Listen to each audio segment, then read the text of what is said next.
வாழ்க்கையில் உங்களுக்கு எத்தனையோ சோதனைகள் வந்திருக்கலாம். கண்ணீர் விட்டிருப்பீர்கள், தனிமையில் தவித்திருப்பீர்கள், யாருமே இல்லை என்று ஏங்கி இருப்பீர்கள். ஆனால் உற்று பாருங்கள், அந்த துயரமான நேரங்களில் எல்லாம் உங்களுக்கு தெரியாமல் ஒரு கரம் உங்களை தாங்கிக் கொண்டிருந்தது.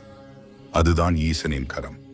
அவன் உங்களை சோதிப்பது உங்களை வீழ்த்துவதற்காக அல்ல, உங்களை செதுக்குவதற்காக. ஒரு கல் சிலையாக மாற வேண்டுமானால் ஊழியின் வலியை தாங்கித்தான் ஆக வேண்டும்.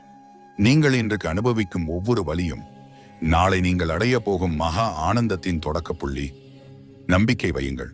உங்கள் பாரங்களை அவனிடம் இறக்கி வையுங்கள். அவன் ஆடும் தாண்டவத்தில் உங்கள் கவலைகள் அனைத்தும் எரிந்து சாம்பலாகட்டும்.